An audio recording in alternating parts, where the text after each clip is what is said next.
नमस्कार, मैं बलवीर गुजर और आज है 1 सितंबर 2025 वार सोमवार। और आज हम बात करें पंचांग की तो भाद्रपद शुक्ल पक्ष की आज 9वीं तिथि है।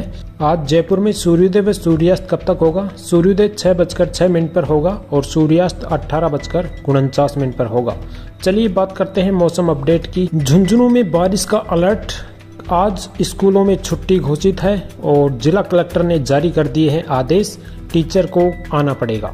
मौसम विभाग द्वारा आगामी दिनों जिलों में भारी बारिश की संभावना के पूर्वानुमान को देखते हुए झुंझुनू जिला प्रशासन ने एक महत्वपूर्ण फैसला लिया है। विद्यार्थियों की सुरक्षा को ध्यान में रखते हुए सोमवार यानी कि आज 1 सितंबर 2025 को जिले के सभी आंगनबाड़ी केंद्रों और विद्यालयों में अवकाश घोषित कर दिया है। जी हां, यानी कि आज छुट्टी है और एक दिन का यह अवकाश घोषित किया है।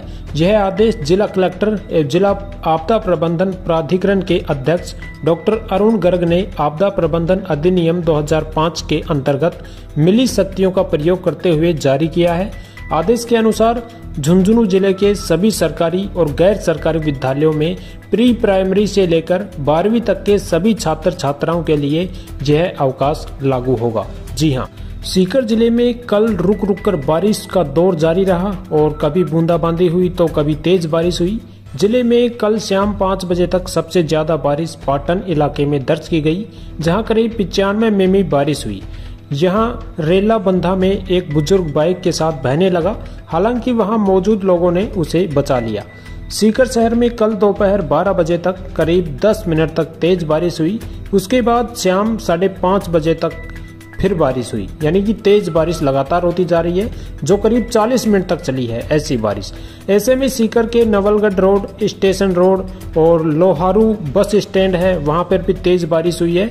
बजाज रोड सहित कई इलाकों में जल भराव भी हो गया है और साधनों में आने जाने वालों को भी बहुत परेशानी हो रही है, जिससे लोगों को काफी ज्यादा परेशानियों का सामना करना पड़ा। बारिश के चलते सीकर के लोहारू बस स्टैंड पर दर्जनों दुकानों में यानी कि बहुत सारी दुकानों में पानी घुस गया।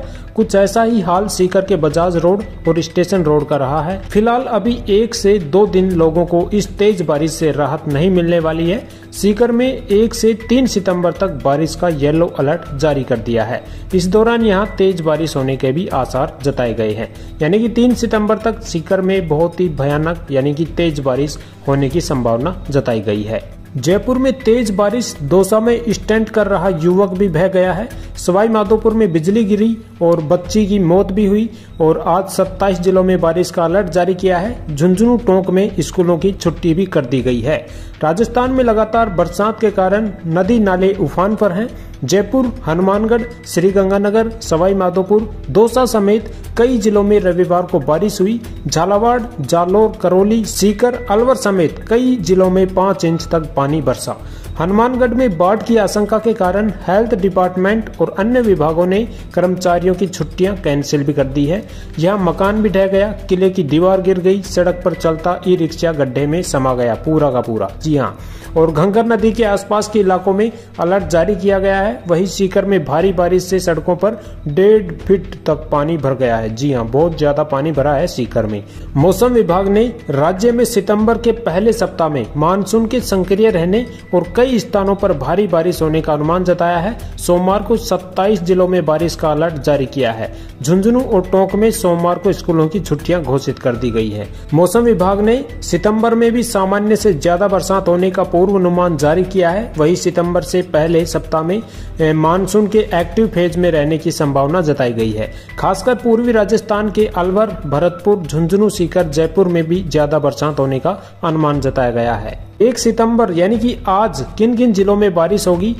ऑरेंज अलर्ट जारी किया है अलवर और झुंझुनू में और येलो अलर्ट जारी किया है चूरू, नागौर, सीकर, जयपुर, दौसा, अजमेर, टोंक, भीलवाड़ा, भरतपुर, धौलपुर, करौली, सवाई माधोपुर, बूंदी, कोटा, बारा, झालावाड़, चित्तौड़गढ़, प्रतापगढ़, डूंगरपुर, बांसवाड़ा, उदयपुर, सिरोही, जालोर, राजसमंद, पाली। आप यहाँ पे देख सकते हैं 1 सितंबर को किन किन जिलों में बारिश का अलर्ट जारी किया है। चलिए कुछ अब देखते हैं अन्य अपडेट। विधानसभा सत्र से पहले रविवार को भजनलाल कैबिनेट ने राजस्थान विधि विरुद्ध धर्म संपरिवर्तन प्रतिषेध विधेयक को कुछ संशोधनों के साथ मंजूरी दी है। बिल के नए ड्राफ्ट में जबरन धर्म परिवर्तन पर उम्र कैद तक की सजा सहित कड़े प्रावधान किए गए हैं। नए बिल में घर वापसी को धर्म परिवर्तन नहीं माना है। जी हां, और इसके साथ ही कैबिनेट ने पीएम सूर्य घर 150 यूनिट निशुल्क फ्री बिजली योजना को भी मंजूरी दे दी है। कैबिनेट ने पीएम सूर्य घर 150 यूनिट निशुल्क बिजली योजना को मंजूरी दी है। इसकी घोषणा राज्य सरकार ने बजट में की थी। योजना के तहत अब मुख्यमंत्री फ्री बिजली योजना के रजिस्टर्ड लाभार्थियों को सौर ऊर्जा से जोड़कर 100 की जगह अब 150 यूनिट फ्री बिजली दी जाएगी। इसके लिए सरकार 150 यूनिट से कम उपभोग वाले करीब 11 लाख उपभोक्ताओं के घरों पर 1.1 किलोवाट क्षमता का निशुल्क सोलर पैनल लगवाएगी। वहीं दूसरी कैटेगरी में ऐसे रजिस्टर्ड शेष उपभोक्ता जिनके रूफटॉप प्लांट लगाने के लिए छत उपलब्ध नहीं है, उनके लिए डिस्कॉम सामुदायिक सोलर प्लांट लगाएंगे। साथ ही इन प्लांट पर वर्चुअल नेट मीटरिंग के माध्यम से ही ऐसे उपभोक्ताओं को इन सामुदायिक सोलर संयंत्रों से मिलने वाली बिजली के रूप में 150 यूनिट फ्री बिजली हर महीने उपलब्ध होगी और 150 यूनिट से ज्यादा उपभोग वालों को 17,000 की सहायता भी दी जाएगी। मंत्री सुमित गोदारा ने बताया, मुख्यमंत्री फ्री बिजली योजना में पंजीकृत 27 लाख लाभार्थी परिवारों जिनका औसत मासिक उपभोग 150 यूनिट से ज्यादा है, उनके घर की छत पर इस योजना में 1.1 किलोवाट क्षमता के निशुल्क सोलर पैनल लगाए जाएंगे। इसके लिए ऐसे प्रत्येक उपभोक्ता को प्रधानमंत्री सूर्य घर फ्री बिजली योजना के तहत भारत सरकार से प्रति संयंत्र 33,000 रुपए की वित्तीय सहायता मिलती है। वहीं राज्य सरकार द्वारा अब 17,000 रुपए प्रति संयंत्र की अतिरिक्त वित्तीय सहायता दी जाएगी। ये आदेश जारी किए हैं। और साथ ही 3540 असिस्टेंट प्रोफेसरों की संविदा पर भर्ती भी की जाएगी। उप मुख्यमंत्री डॉक्टर प्रेमचंद बैरवा ने बताया, प्रदेश में राजस्थान कॉलेज एजुकेशन सोसाइटी का गठन गत सरकार के समय साल 2020 में किया गया था और इसके अंतर्गत 374 कॉलेज संचालित हैं। इन कॉलेजों में कुल 10,594 पद हैं, जिनमें 5,299 शैक्षणिक और 5,295 अशैक्षणिक पद हैं। ये सभी पद वर्तमान में खाली हैं। शिक्षण कार्य विद्या संबल द्वारा करवाया जा रहा है। उन्होंने बताया, इन कॉलेजों में शैक्षणिक व्यवस्था बेहतर बनाने के लिए 4,724 शैक्षणिक और गैर शैक्षणिक संविदा पदों पर भर्ती की जाएगी। सितंबर महीने के पहले वीकेंड पर यदि आप खाटू श्याम जी मंदिर जा रहे हैं दर्शन करने के लिए तो आप न जाएं। जी हाँ, इस बार महीने के पहले वीकेंड पर 43 घंटे तक मंदिर के दर्शन बंद रहेंगे, यानी कि मंदिर में जो दर्शन होंगे खाटू श्याम जी के वो बिल्कुल बंद रहेंगे। चंद्र ग्रहण और बाबा खाटू श्याम का तिलक होने के चलते मंदिर कमेटी ने ये निर्णय लिया है।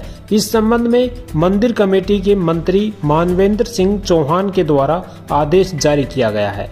मंत्री मानवेंद्र सिंह चौहान ने बताया कि 7 सितंबर को चंद्र ग्रहण और 8 सितंबर को बाबा का तिलक होने के कारण 6 सितंबर की रात 10 बजे से 8 सितंबर की शाम 5 बजे तक मंदिर में दर्शन बंद रहेंगे। इसी समयावधि के बाद ही भक्त मंदिर में दर्शन करने के लिए आ सकते हैं। बता दें, हर अमावस्या के बाद और विशेष पर्वों पर बाबा का तिलक किया जाता है। ऐसे में मंदिर को कई घंटे के लिए बंद रखा जाता है। और ये भी बता दें कि बाबा खाटू श्याम जी मंदिर में हर साल करोड़ों भक्त दर्शन के लिए आते हैं। जी हाँ, तो आप इस समय ना जाएं और जब ये खुले ये मंदिर तभी आप बाबा के दर्शन करने के लिए जाएं।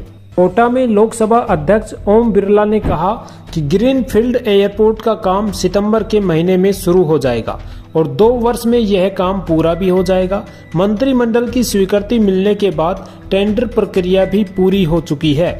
इसके शिलान्यास के लिए प्रधानमंत्री नरेंद्र मोदी से भी आग्रह किया जाएगा। एयरपोर्ट की कनेक्टिविटी सभी राज्यों से करवाई जाएगी ताकि कोटा में शिक्षा, औद्योगिक और पर्यटन के रास्ते खुले।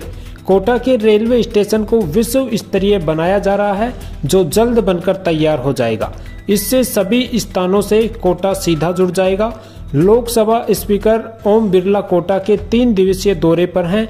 उन्होंने शक्ति नगर स्थित कैंप कार्यालय पर जन समस्याएं सुनी और अधिकारियों को उनके समाधान के निर्देश भी दिए। बिरला झालावाड़ रोड स्थित माहेश्वरी भवन में आयोजित किराना संघ अधिवेशन में भी शामिल होंगे। शाम को वे खुदरा किराना विक्रेता संघ के प्रदेश अधिवेशन में भी भाग लिए हैं। जी हां, कल शाम को स्पीकर बिरला ने कहा है कि अतिवृष्टि की वजह से काफी नुकसान हुआ है। जहां पर जल भराव की स्थिति बनी है वहां पर जाकर देखा है और अधिकारियों से सर्वे भी करवाया जा रहा है। जिनके घर का अनाज और पशुओं का नुकसान हुआ है, जल्दी से जल्दी कार्रवाई के लिए प्रशासन को निर्देश भी दिए जा चुके हैं। आने वाले देश भर के कृषि वैज्ञानिकों को एक मंच पर लाकर हाड़ौती में कृषि के क्षेत्र में बड़ा परिवर्तन होगा। मेडिकल, शिक्षा और औद्योगिक क्षेत्र में क्या अधिक बेहतर किया जा सकता है वो किया जाएगा। जोधपुर कमिश्नर ओम प्रकाश ने एक आदेश जारी करके कमिश्नरेट क्षेत्र में बिना अनुमति ड्रोन उड़ाने पर रोक लगा दी है।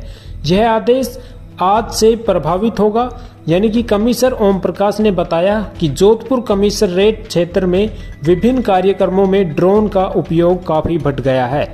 हाल ही में देश में हुई अवांछनीय घटनाओं में भी ड्रोन का इस्तेमाल किया गया है। विभिन्न सुरक्षा एजेंसियों द्वारा जारी अलर्ट में यह बात सामने आई है कि आतंकी संगठन और असामाजिक तत्व ड्रोन का उपयोग करके देश की सुरक्षा व्यवस्था को प्रभावित कर सकते हैं। जोधपुर कमिश्नरेट क्षेत्र सामरिक, ऐतिहासिक और सैन्य रूप से भी काफी संवेदनशील है। ऐसे में वर्तमान में विभिन्न कार्यक्रमों में ड्रोन के संचालन को नियंत्रित किया जाना आवश्यक है।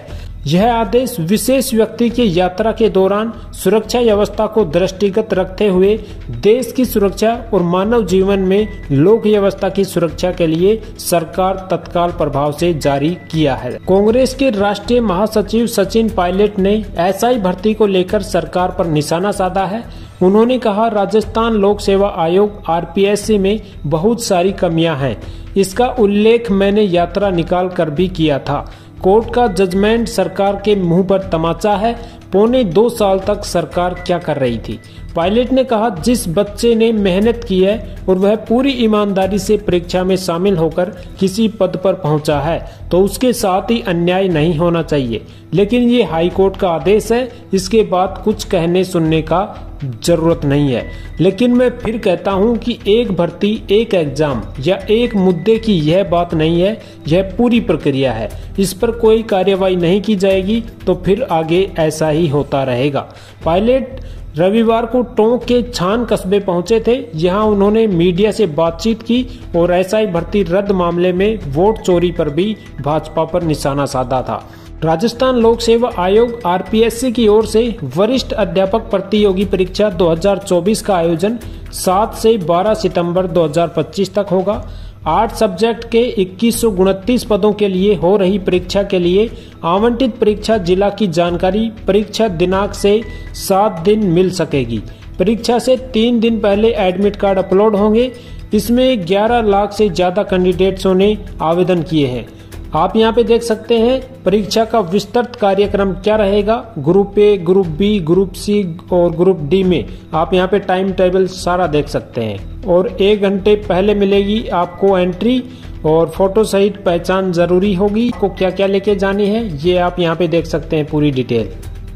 तो ये थी आज की लेटेस्ट न्यूज जो कि हमने आपके साथ शेयर की है। ऐसी लेटेस्ट न्यूज सबसे पहले पाने के लिए आज ही जुड़िए केडीआई बुलेटिन राजस्थान के यूट्यूब चैनल से। चैनल को सब्सक्राइब करिए ताकि समय समय पर आपको ऐसी ही ऑथेंटिक जानकारी मिलती रहे, क्योंकि आप सभी को पता है कि हम जो भी खबर देंगे वो एकदम रियल खबर ही होती है। तो आप जरूर जुड़िएगा चैनल से, चैनल को सब्सक्राइब करिएगा। फिर मिलेंगे आपको एक नई वीडियो के साथ। तब तक के लिए सभी प्यारे साथियों को जय हिंद, जय भारत।